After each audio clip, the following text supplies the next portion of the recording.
"Can you take us to town?" she asked. The rancher nodded. "Only if you promise to come back home." Wyoming Territory, late autumn, 1889. The wind had teeth that night, sharp and biting as it slid through the cracks of the weathered Kincaid ranch house.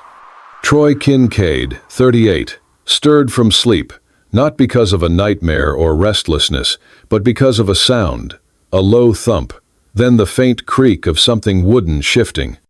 He sat up in bed, eyes narrowing.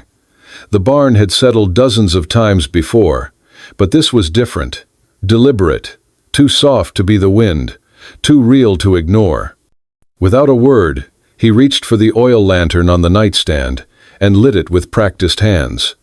His revolver was already strapped to the side of the bed. He holstered it, slipped on his coat, and stepped into his boots. The floor groaned under his weight as he moved through the quiet house and out the back door. Outside, the sky was dark. Clouds hung heavy and low, blotting out the moon. The wind stirred the dry grass, sending brittle whispers across the field. The lantern's glow carved a narrow path through the dark. Troy followed the sound around the side of the granary, his boots crunching over gravel and frost. As he turned the corner, the light caught movement. There, near the back wall of the granary, a woman. She was crouched beside a rough wooden cart, her dark hair soaked and clinging to her face. Her coat was too thin for the season, the hem ragged. Her fingers gripped the edge of one of 3 small wooden crates. Behind her stood 2 children, one girl, maybe 6 years old, and a boy who looked about 10. Both were wrapped in old blankets, their eyes wide, their cheeks flushed with cold. Troy stopped a few paces away, raising the lantern. "Who are you?" he asked, voice low but clear. The woman didn't flinch. She didn't plead. Instead, she looked up at him with calm, tired eyes and said, "Can you take us to town?" The question landed like a stone in still water. Troy looked past her to the crates, each roughly nailed shut, weathered, then to the children, who stood close but didn't cry. Their silence said more than fear. It said they were used to it. He met her eyes again. "Town's 5 miles in the dark," he said. "You planning on walking?" "We were," she said softly. He studied her a long moment. She stood her ground, neither begging nor threatening. A woman on the run, maybe, but not a thief, not the way her hand gently rested on the boy's shoulder. Not the way she glanced down at the girl as the wind lifted the child's blanket. Troy stepped closer, lowering the lantern. "What's in the crates?" he asked. "Everything worth saving," she said. "That's all I'll say for now." He looked her over again. And the children, and the cart's uneven wheels. Then, after a moment's silence, he gave a small nod. "Only if you promise to come back home." The woman blinked, as if surprised by the word home. But she didn't argue. She nodded once. "My name is Maria," she said. Troy tilted his head. "Troy Kincaid." She moved aside so he could grasp the cart's handle. Without another word, he lifted it and turned back toward the house. The children followed. Maria brought up the rear. Inside, he lit the fireplace and set out a kettle. He didn't ask questions. She didn't offer answers. The children curled up near the hearth without a sound. Maria sat at the edge of the chair, hands folded tight. Her eyes scanned the walls, the shelves, the rifle by the door. "I'll take you at first light," Troy said finally. She looked over at him. "Thank you." He leaned against the mantel, arms crossed. "You got secrets, Miss Maria, but if you're running from hell, I reckon 5 miles in the dark is better than staying still." Maria gave the faintest nod, her voice just above a whisper. "Then thank you for not asking why." Troy watched her a moment longer, then turned toward the window. Outside, the wind howled again, but inside, there was stillness. For the first time in a long time, his home had strangers in it, but it didn't feel wrong. It felt like something had just begun. The wagon wheels creaked beneath the weight of silence as they rolled over the frost-hardened dirt road. The moon, pale and thin, drifted behind clouds like a watchful eye. Troy Kincaid sat tall at the reins, one gloved hand steady on the leather straps, the other holding the lantern that lit the narrow path ahead. Maria Monroe sat beside him, wrapped in an old wool blanket he had pulled from the barn before they left.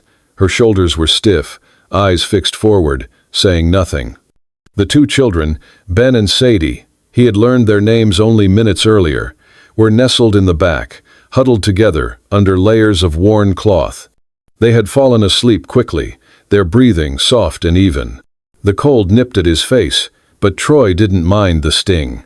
What weighed heavier was the quiet, the kind of quiet that made a man wonder what sort of storm was hidden behind it. He broke it. "Your husband," he said, his voice low. "Where is he?" Maria's eyes stayed on the road. "Dead." Troy gave a slow nod. "That's so." "Worse if he was alive," she added after a pause. He didn't ask what that meant. Something in her tone made it clear. There were doors in her memory better left unopened. They continued on, the lantern casting long, moving shadows through the trees. The woods thickened at parts, branches clawing above like fingers of the past, reaching out. But Troy kept the horses steady, his expression unreadable. As the first signs of town lights flickered far ahead, dim glows in the belly of the valley, he slowed the horses near a bend in the road. A small stream trickled nearby, half frozen but still moving. "We'll stop here for a moment," he said, pulling the reins gently. Maria nodded without speaking. He hopped down first, checked the horses, then stepped aside to stretch his back. Maria stayed seated for a long minute, as if debating whether to follow. Finally, she stood and stepped off the wagon. The stream gurgled softly beside them. Maria knelt and splashed water on her face, letting out a slow breath. The lantern flickered nearby on the wagon's edge, casting a glow over her features. Her skin looked thinner in the light, not from age, but from wear. She walked around to the back of the wagon. Troy didn't move, but his eyes followed her. Maria lifted the lid on one of the crates. The hinges creaked, barely audible above the whisper of the wind. Inside were papers, bundled documents, a worn, leather-bound ledger, a faded passport. Tucked beneath them was a cloth pouch, partly open, revealing what looked like gold coins. And a folder, the edge marked with names in careful handwriting. She pulled it up, just enough to glance at the first page. Her fingers lingered there. Then she froze, realizing Troy was watching. Without a word, she shut the crate and secured the latch. He said nothing, just waited until she turned around. "I do not steal," she said, softly but firmly. They belong to me, or to those who never got the chance to keep them." Troy didn't answer immediately. He stepped closer, gaze steady. "I didn't say anything," he replied. "You thought it." "I think a lot of things," he said. "But none of them matter more than those kids sleeping back there. You're hauling something heavier than wood, Maria. I can see it in your hands." She looked down, then back toward the wagon. "I only need a few days," she said, "to finish what I started. After that, I'll disappear if I have to." Troy shook his head slightly. "We'll see what happens after we get you to town," said. He helped her back onto the seat. She looked at him then, for a brief second longer than before, something guarded, but not cold. The wagon rolled forward again, wheels turning over gravel and memory. Behind them, the trees whispered things that only the night could hear. And ahead, the town waited, with lights that flickered like promises, and truths still hiding in the dark. The town of Dry Creek was barely waking when Troy Kincaid guided the wagon down its main street. Windows glowed with faint lantern light, the forge still dark, and cats darted through quiet alleys. Troy pulled the reins, stopping in front of the small white chapel at the edge of town. The steeple loomed in the mist, smoke rising gently from the chimney. "We'll start here," he said, stepping down. Maria followed, careful not to wake the sleeping children. Her eyes scanned the quiet buildings, wary and uncertain. "Wait here," Troy told her, then knocked on the chapel door. It opened at once. Reverend Albie Whitlock appeared, thin, gray-haired, and sharp-eyed. His stern face eased at the sight of Troy. "Well, I'll be. You bringing saints or sinners today?" "Neither," Troy said. Just someone who needs safekeeping. The Reverend stepped aside. Come in then. Maria hesitated, then lifted one of the wooden crates and followed. Whitlock watched her, then offered help. I carry my own weight, she said. They placed the crate near a pew. Maria opened it. Inside, stamped papers, bank slips, letters. Whitlock's brows lowered. You need this hidden? Maria nodded. From the wrong kind of law. Whitlock touched the lid. Consider it done. They left soon after. Troy brought them to the boarding house and paid for a back room, quiet, away from gossiping eyes. The children still slept. Maria turned to him. I have to see someone. Who? The sheriff. Troy frowned. That smart? No, she said, but it's time. He didn't argue.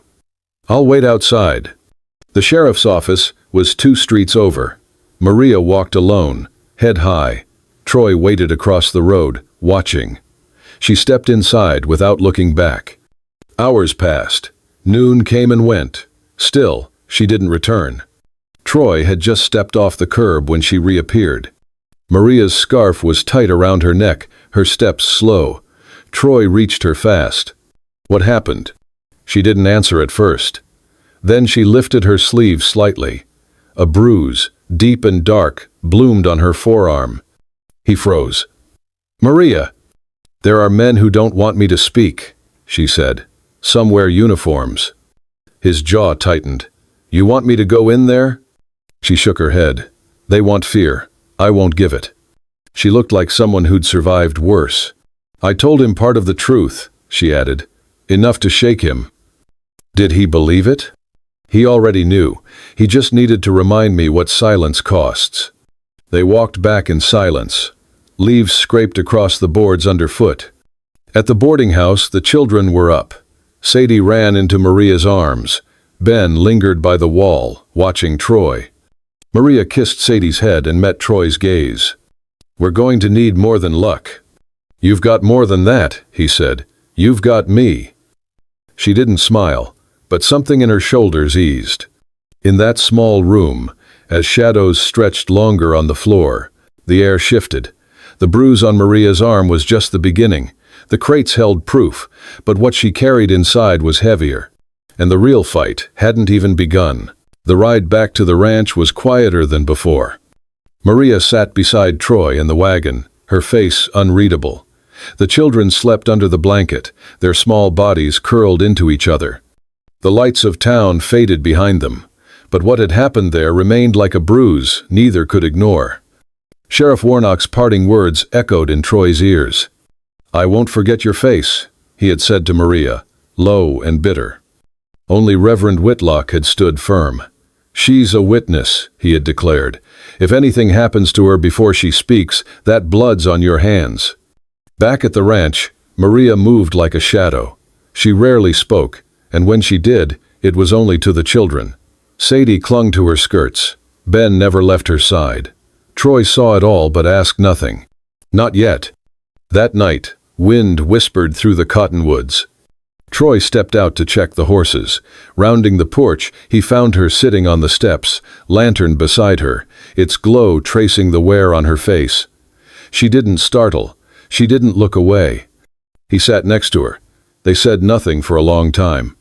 Finally, she said, You asked why I had to leave. I'll tell you, but not because I need your pity. Troy kept still. I was born in Louisiana, married young. Henry Monroe was everything a town wanted: money, manners, a smile for the preacher. He gave to charities, opened schools, took in strays for show. But behind closed doors, he was building something darker. She drew in a breath, held it, then exhaled slowly. I handled the books, numbers, that's what I was good at. He let me see just enough, until I opened the wrong ledger. She turned to him. Fake names, wire transfers, money routed through churches and private banks to men running rehabilitation centers. Only they weren't centers, they were camps, for women. Girls, mostly. Poor, unwanted, hidden. Troy's face hardened. One of the smuggling routes ran just north of here. I found the map. Red dots marked drop points, holding cabins. Places women went missing. She faltered. I packed what I could: files, ledgers, photos. I took Ben, my son, and Sadie. Her voice broke. Sadie's mother was one of the women. She begged me with her last breath.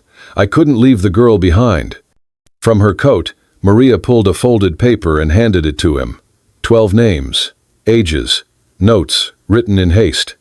5 of them are dead, she whispered. 2 vanished just this year. 1, Etta Langley, worked the peach fields here. You knew her. Troy scanned the list. He remembered Etta, bright-eyed, gone without a goodbye. He folded the paper. Why haven't they arrested you? Because I haven't disappeared, Maria answered. Yet, if I vanish before I testify, before the court sees proof, then all of it dies with me. They don't need to kill me. They only need me quiet. A sound cut through the night. Hooves, quick, fading. Troy stood fast, hand on the revolver at his hip. That wasn't one of ours. He stepped off the porch, eyes sharp on the tree line. If they come back, he muttered, I won't ask questions first. Maria remained on the steps, arms wrapped around herself. Then she stood and vanished inside. When she returned, she carried one of the wooden boxes. She placed it gently on the porch between them and opened it. Inside, black and white photographs. Women with tired smiles. A hand-drawn map with red inked circles. Letters, dozens, tied with twine, all unopened. Troy looked at the contents, then at her. We'll keep these safe, he said, and we'll keep you safe, you and those kids. Maria didn't speak at first. Then quietly, I've never trusted a man with a gun, but for the first time, I'm not afraid of yours. Troy didn't take his eyes off the woods, but his voice came steady. Good, because I've got enough bullets to make sure the next man who tries anything won't get a second chance. A week passed, under the brittle sun of late autumn. Troy had been riding out alone at first light, taking a long detour through the northern woods, where he knew the telegraph stage passed. Disguised in an old coat and worn hat, he'd sent copies of the documents Maria brought to a friend of his in Denver, an ex-investigator who owed him more than a few favors. He used no names, no return address, only a mark they had once used during wartime, a horse branded with a single flame. Back at the ranch, life shifted into something resembling normal. Maria mended clothes and swept the porch. Ben practiced tying ropes. Sadie learned how to guide a pony around the corral with a soft voice and steady hands. Their laughter came in short, cautious bursts, but it came. One morning, as Troy was cutting firewood, a rider appeared at the edge of the trail. Tall, clean boots, black gloves. Lucius Gray. He rode in like he belonged there, slow and smiling. Troy straightened, axe in hand. Lucius dismounted casually, brushing dust from his coat. His eyes found Maria, who had stepped out onto the porch with Ben behind her. Well, well, he drawled. Sister-in-law, been a long road for you. Maria's face tightened. What do you want, Lucius? He walked closer, boots crunching on gravel. Just came to pick up some things your dearly departed forgot to pass along. You ran out in a hurry. Thought you might have misplaced something valuable. Troy stepped in front of him. She has nothing for you. Lucius cocked his head. A ranch hand now, Mr. Kincaid. You always did like playing the hero. I don't play. For a beat, neither moved. Then Lucius smiled wider. You know, all it takes is one phone line, one call to the sheriff, and this whole setup turns ugly. You're not in the city. Out here, folks go missing all the time. Nobody asks too many questions. He turned and mounted his horse again, still calm, still smiling. But I'm generous, he called over his shoulder. I'll give her 2 days to come to her senses. After that, it won't be a conversation. He rode off into the trees. That night, Troy placed his rifle beside the bed. He checked the windows, the doors, the locks on the barn. He did not sleep. Maria didn't either. She sat at the kitchen table long after the fire had died down, a single candle burning low. Her hand trembled slightly as she wrote letters. One for Ben, one for Sadie. Folded and tucked into the back of a drawer, just in case.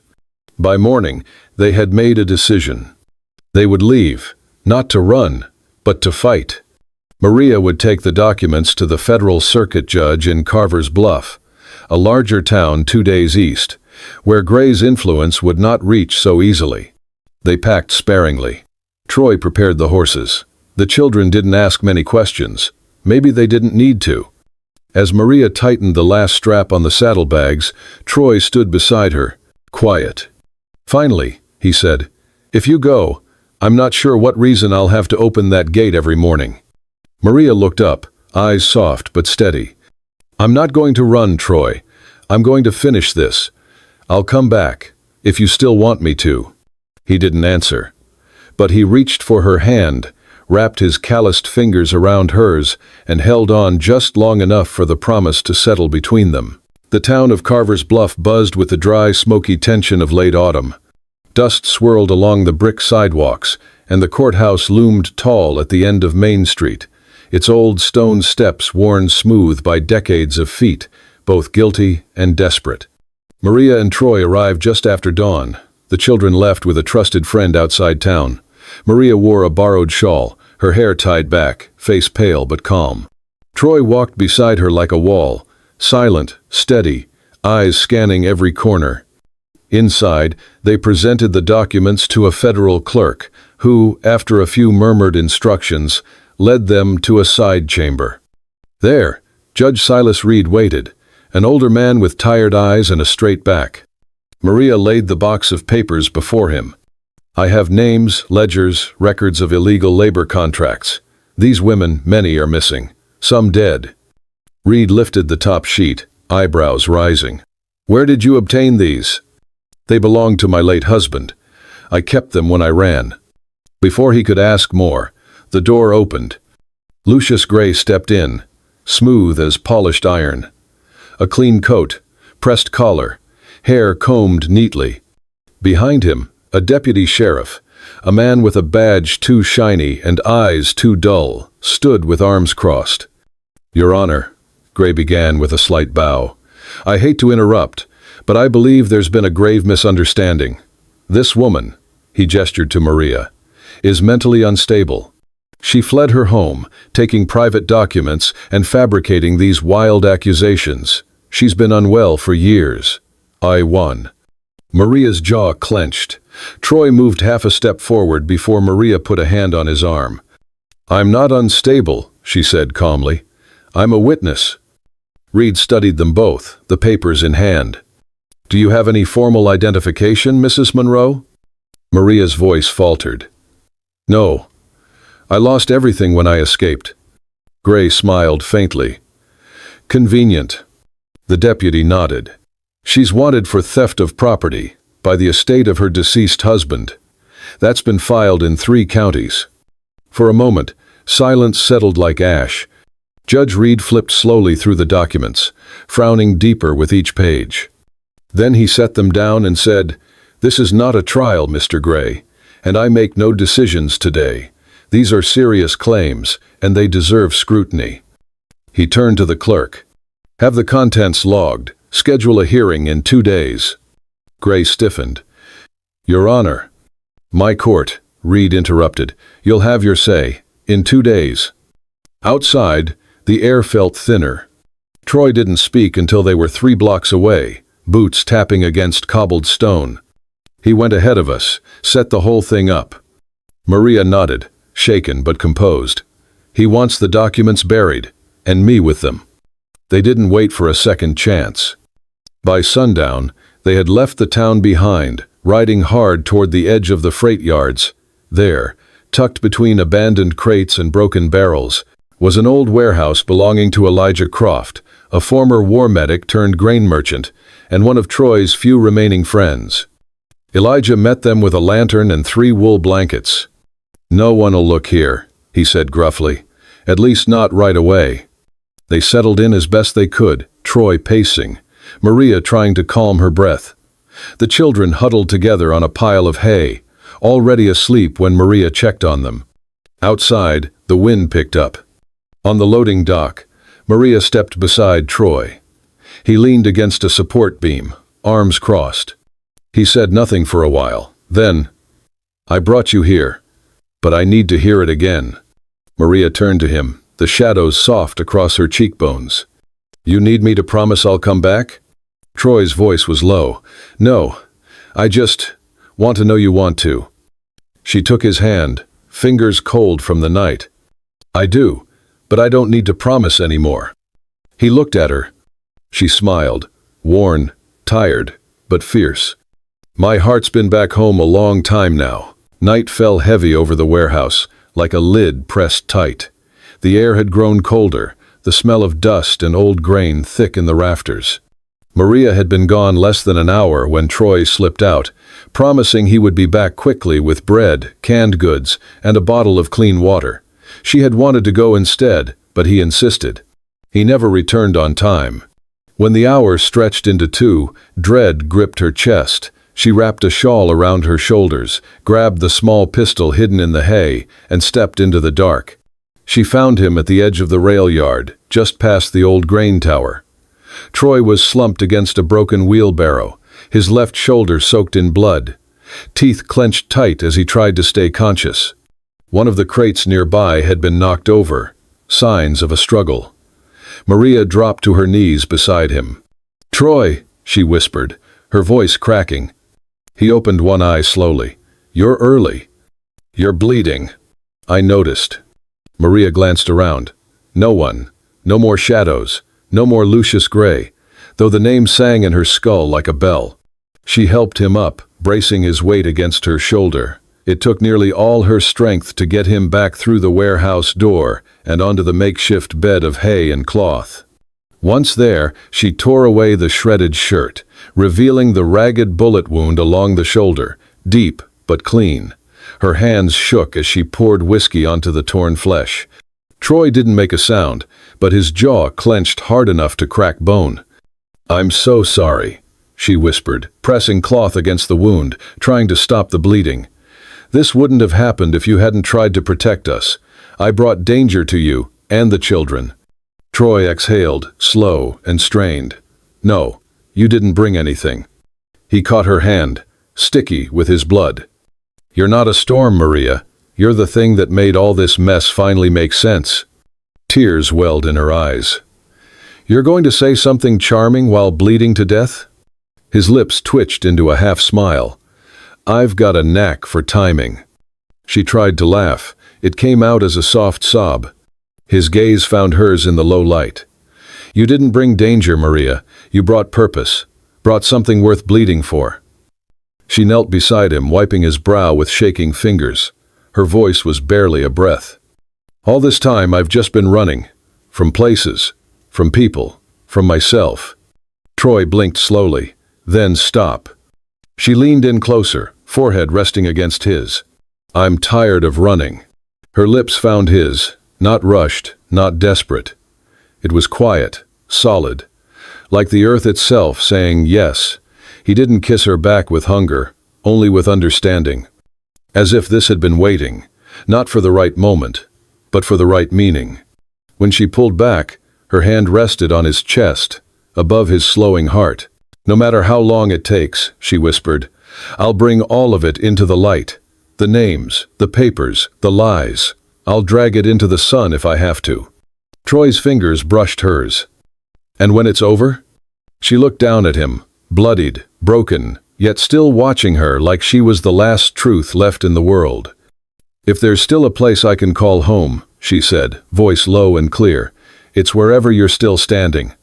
Outside, the wind picked up, scattering hay across the wooden floor. Somewhere in the distance, a train whistle moaned into the night. But in that dim corner of dust and blood, something had rooted, something that would not be moved. The spring wind swept softly through the Kincaid ranch, bending the young wildflowers Maria had planted beside the porch. The air smelled of damp earth and fresh grass, of something beginning. It had been 3 months since the trial. Lucius Gray had been arrested on charges of conspiracy, obstruction, and manslaughter. The evidence Troy had helped smuggle to Denver, names, letters, ledgers, matched statements from missing persons' families and survivors who had once worked in the shadows. Maria's testimony had shaken the courtroom quiet. Her voice, once hoarse from silence, had become clear when it mattered most. The court ruled in her favor. Her name was cleared. She did not return to the city. She did not need to. Maria stayed. She moved into the room upstairs, though no one called it Maria's room. It was simply part of the house now, as she was. The children, Sadie and Ben, slept in the smaller bedroom, their laughter echoing in the barnyard more often than not. Troy filed papers quietly at the county office. A month later, the judge signed off. He was now their legal guardian. Maria spent her mornings tending a small garden by the fence. At night, she wrote. The old journal, once filled with fear and flight, now carried stories of the women who had never made it out, names she wanted the world to remember. And on one quiet afternoon, as the sun lowered behind the barn, painting gold across the sky, Maria stepped onto the porch where Troy was oiling the saddle. She stood still for a long moment, then said softly, "Can you take us to town?" Troy glanced up, eyes shaded by the brim of his hat. A slow smile pulled at the corner of his mouth. "Only if you promise to come back home." Before she could reply, Sadie bolted out the door, grabbing Maria's hand with her small one. "Can we ride next to you this time?" she asked. Ben emerged after her, already tugging on his boots. "I call front seat," he hollered. Troy stood, brushing dust from his pants. "You're both sitting in the back," he said. "Town's too bumpy for games." "But it's smooth when she rides with you," Sadie insisted, pointing at Maria. He paused, his gaze settling on the woman beside him. "Guess we'll make it smoother then," he said, leading them to the wagon. The ride into town was quiet, peaceful. As the horses clopped through the waving grass, Maria sat beside Troy, the wind teasing loose strands of her hair. She looked back once. The ranch slowly disappeared into the horizon, the tall grass swallowing it in waves of gold. But it did not feel like leaving. She touched the brim of her hat, his hat, once, the one he had placed on her head during their first ride to town. "I used to think home was a place you could lose," she whispered. Troy glanced sideways. "And now?" She smiled softly, eyes never leaving the fading barn. "Now I know. Home is where someone's still waiting for you to return. The sun dipped lower. The town waited ahead. But their story, the real story, was behind them, rooted deep in earth and blood and promise. And it would always be there when they came back home. If this story touched your heart, the way Troy's quiet courage and Maria's unbreakable spirit found their way through storm and silence, don't forget to hit that hype button. Your support keeps these untold love stories of the Wild West alive and riding strong. And if you want more tales of dusty trails, second chances, and love born where no one expected it, make sure to subscribe to Wild West Love Stories. We've got more journeys waiting, and maybe the next one will be yours. Until then, ride safe and come back home.